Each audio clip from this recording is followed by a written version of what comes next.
my friends knew the thoughts going on in my head, then they too would smile and start waiting, waiting for someone like you.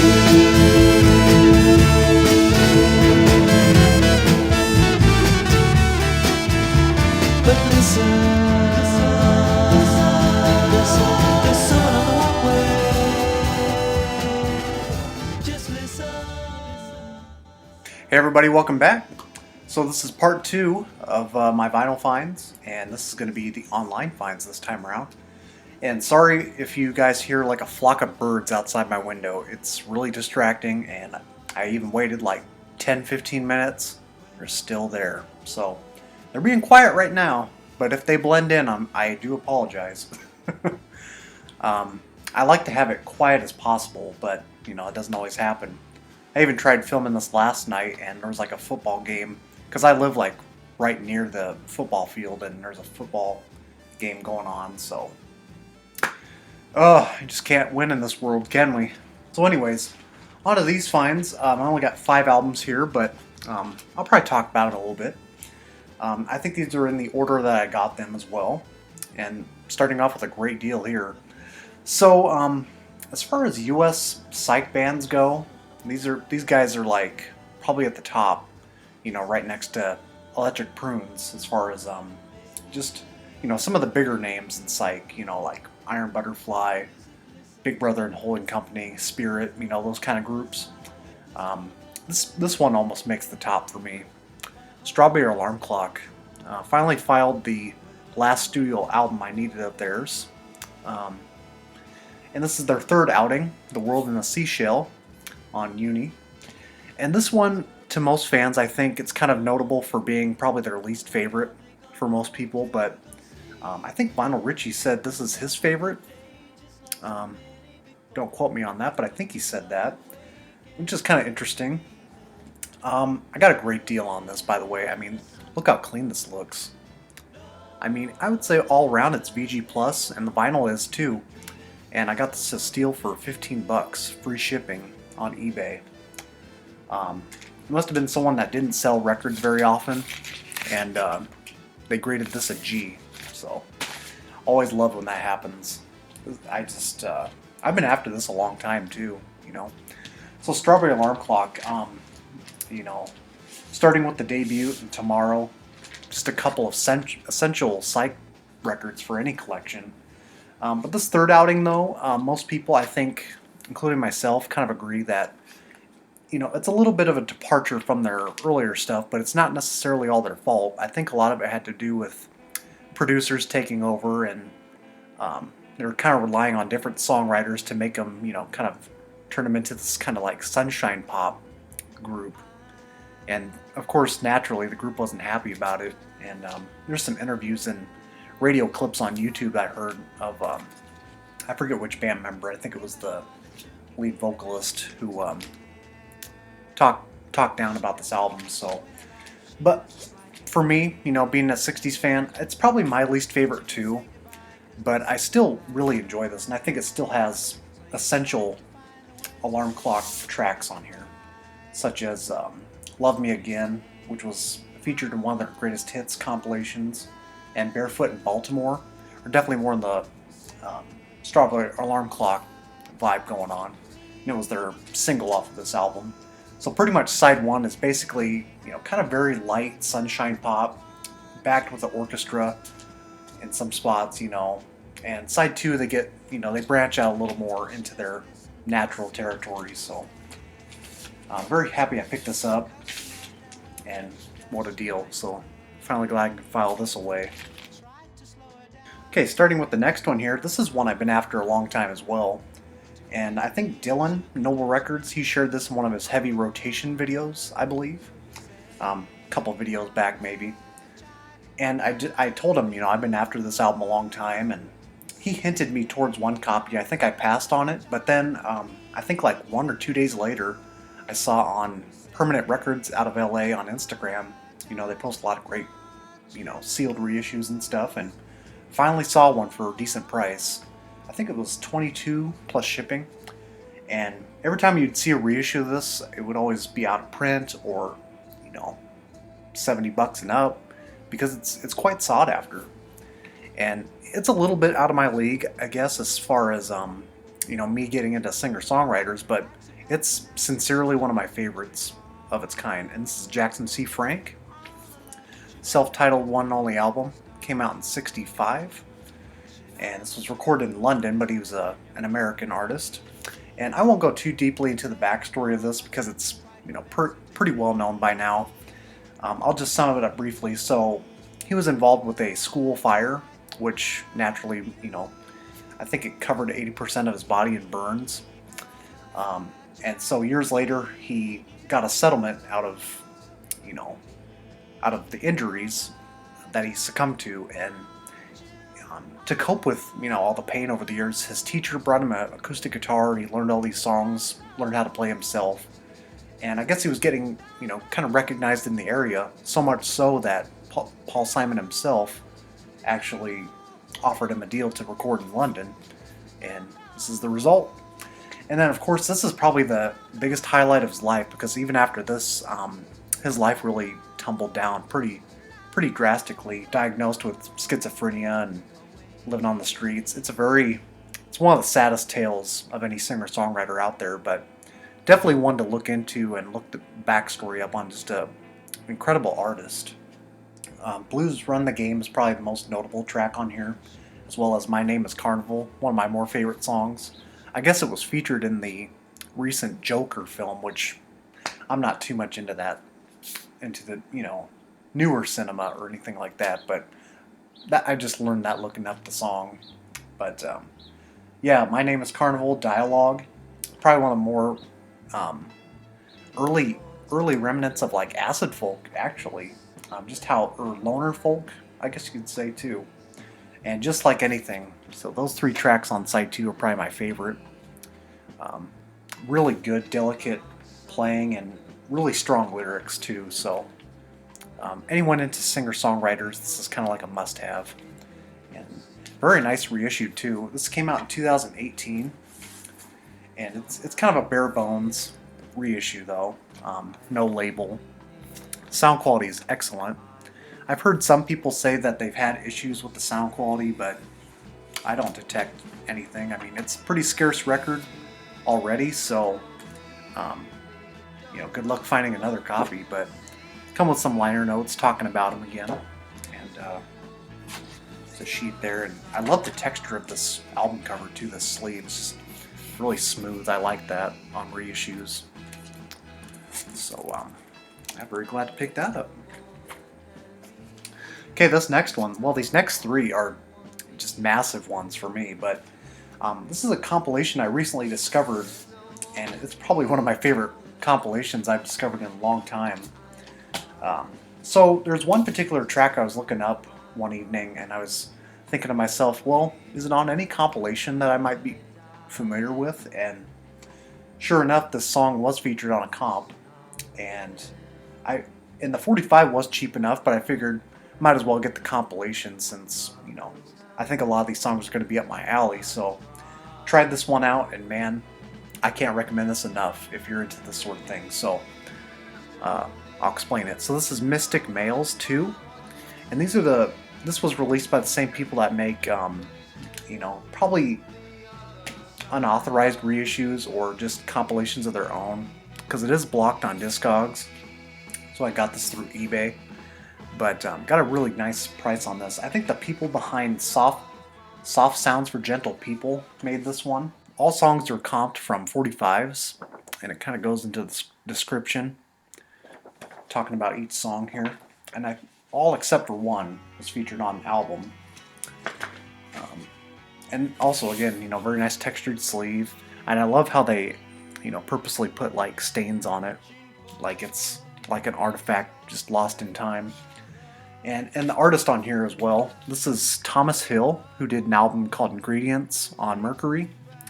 There's no song of his on here, but it's interesting they used him for the model of this. So the one track that really stood out to me, which I'll feature in the intro here, is the song Daydream by Paul Stoop. I love that track so much. It's kind of like a tropical Strawberry Alarm Clock kind of sound as well.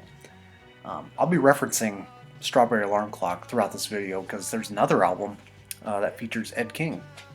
Anyways, I'm getting off track. Basically, this is a compilation of like male vocalists who cut, you know, maybe 1 or 2 45s back in the late 60s, early 70s. And, you know, it's kind of based around like a sunshine pop, baroque pop, and pop psych. Otherwise, it's very mystical, very fantasy-like, very dreamy-like pop psych from the era. And this is just some of the best for me. This is the cream of the crop for what I'm into. Loved about every song on here. The only notable artists that come to mind for me are Darius, who had an album on, oh, I forget, it's a Private Press, came out in '69. Darius, and who's the other one? Arthur G, who also made an album. His track Tea Gardens is on here. Really excellent, tripped out, dreamy pop psych. As well as Shalyn, Flower Song.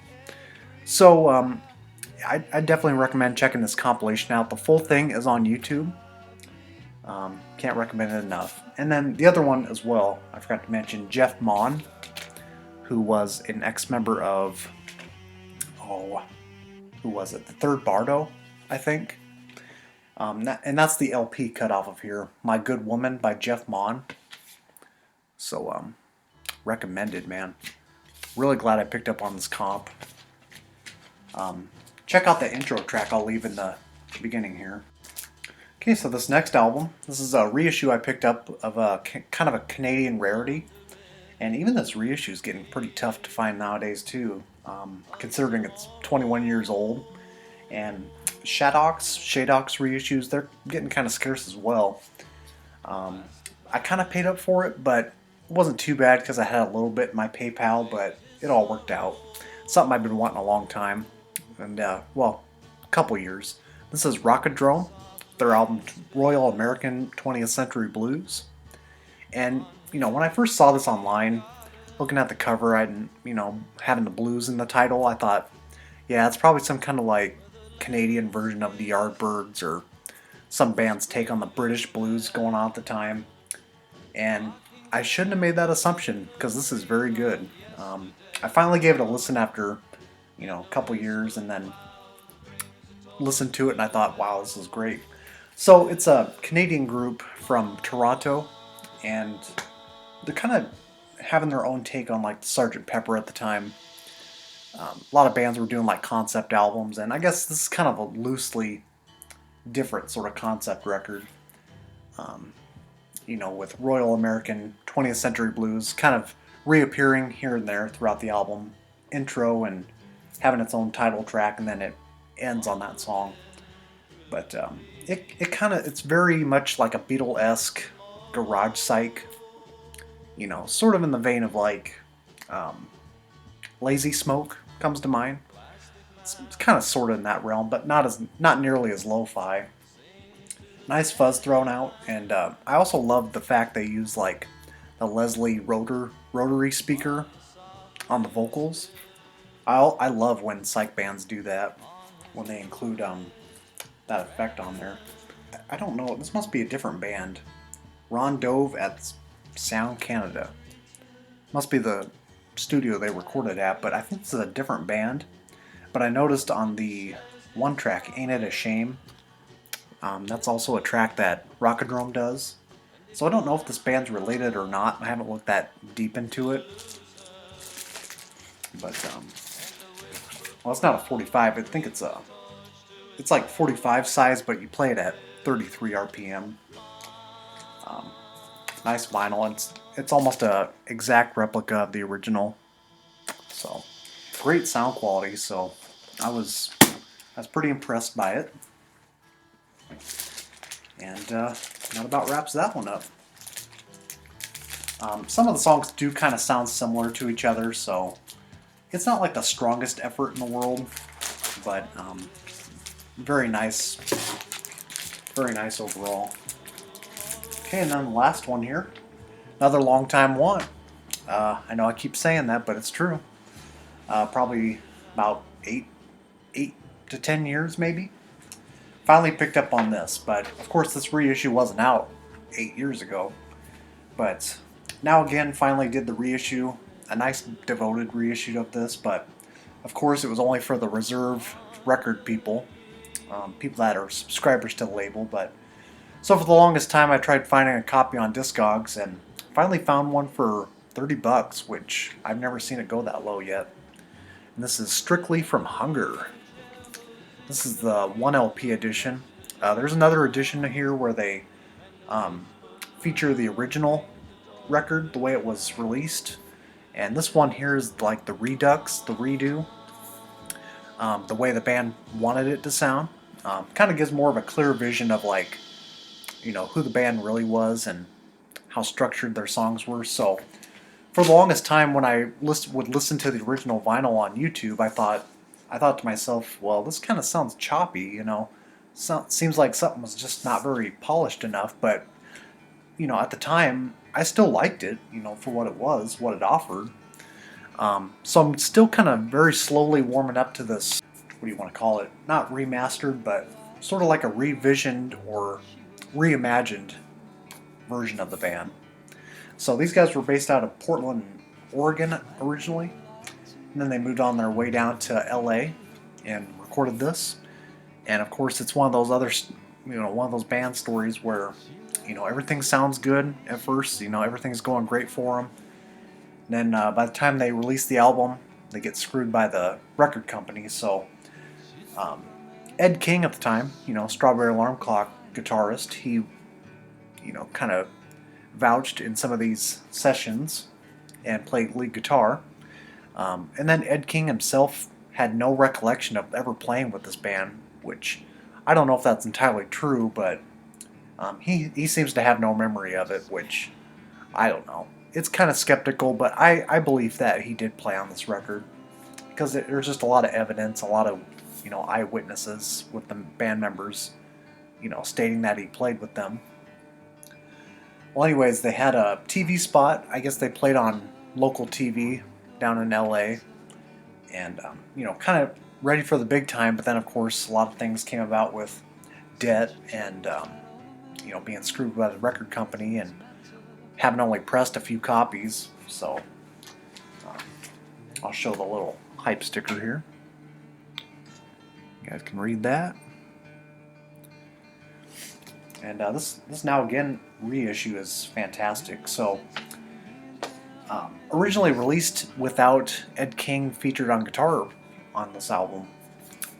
So it's kind of a shame. It really doesn't really focus more on the hard rock side of this band as much. So that's why it seems kind of choppy, the original release, because they took all of its parts out. And I forget why. I read the booklet briefly about it, but it is an interesting read, though. It's got nice photographs inside, and it's how they started out. Now again, reissues give really great in-depth storytelling, so really devoted reissues. It's a promotional photo. So yeah, very pleased to pick this up finally. Even though it is the 1LP edition, I'm very satisfied either way. And this does seem to be a favorite on Dots and Loops live stream, so he loves that Portland 69. But my favorites are Workshop, Trying to Make the Best is also a favorite on here, and what's the other one? Mind Machine. So, and stylistically, it's sort of like semi-progressive psych rock, if we had to put a tag on it. So yeah, great stuff. And this is one that has received a lot of hype over the years, and deservedly so. It's a great one. Very Hammond organ heavy, but shouldn't distract the listener too bad. It's got great vocals going for it, and the songwriting is kind of hit or miss sometimes, but the sounds are great. So part 3, hopefully I'll make that tomorrow, or maybe it'll come out Friday, I'm not sure. We'll see when I have time to record it. So take care, and we shall see you soon.